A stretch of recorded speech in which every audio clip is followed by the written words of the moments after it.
natin sa Comedy Bar? Si Tart!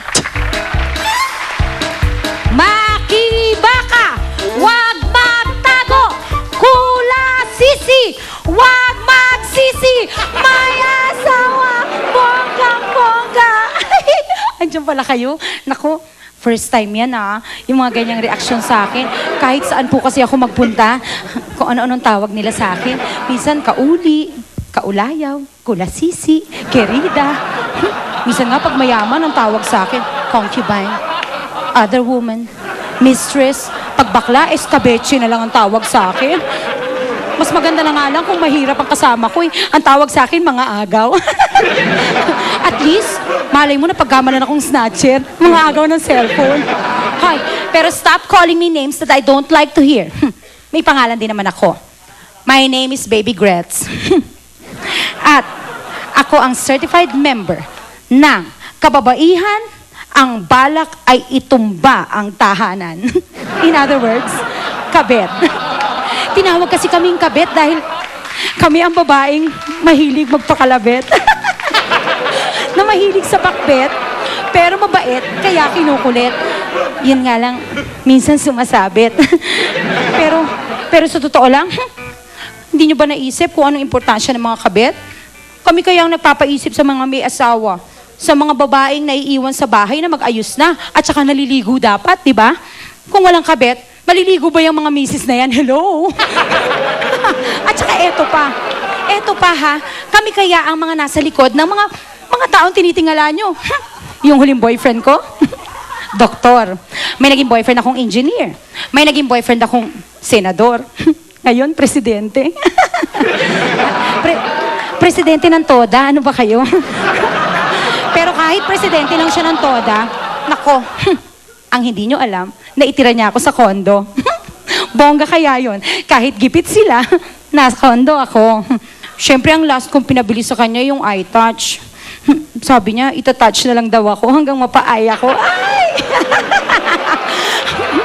Pero in fairness naman to him, binili niya ako ng magandang cellphone. Yun nga lang, sa cellphone ko, siyempre tago ang relasyon namin. Kaya ang cellphone ko, ang nakalagay na number niya, unknown, tsaka anonymous. Pero ang nakakaloka, yung pangalan ko sa cellphone niya, Roberto. Nakakaloka. Ginawa akong lalaki. Tapos pag tinitext ako, tsaka tinatawagan, ang tawag sa akin, pare, kailangan sumagot ako. Pare, kumusta, pre? Kailangan sumagot din ako, baka marinig ng misis niya. Di ba nakakaloka? Tapos ganyan na lang kayo, kung akusahan kami, hindi ba kami nahihirapan? Pag Christmas, hindi kami pwedeng December 25, di ba? Kailangan 23. Minsan nga nagse-celebrate kami ng Christmas, magbabagong taon na. Tapos yung regalo may number pa, mukhang napanalunan lang sa raffle. Tapos ang New Year namin, nakakaloka. Sila ni Mrs. nakapagpaputok na. Ako, araw lang ang pumutok, kaihintay sa kanya. Tapos eto pa, Valentine's na naman. Kailan kami magse-celebrate niyan? Ang hirap kaya. Minsan, post-Valentine o kaya pre-Valentine. Tapos sasabihin nyo kami ang maraming benefits. Kung may benefits kami, dapat may SSS ako. Dapat meron akong GSIS. Dapat meron akong pag-ibig. Miss, Ano ba? ikaw ba si Baby Gretz? Bakit? Naku, may naghahanap sa'yo, matabang babae, tapos nakataas ang buhok, may pamimpay. Bakit? Basta may bag, lahat eh. Hinahanap kayo, asawa yata nung ano mo, kasama mo.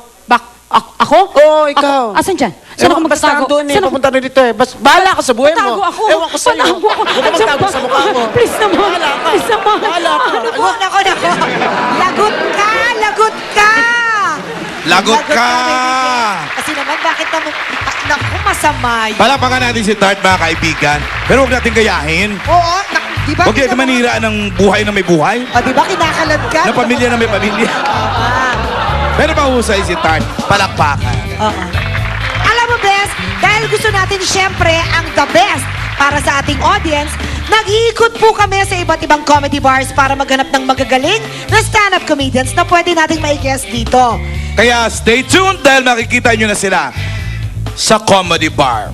Sooner or later. Very soon. At marami pa rin nagtatanong sa ating Facebook fan page, paano ba manalo sa Facebook? Malalaman niyo yan sa pagbabalik ng Comedy Bar! Yeah!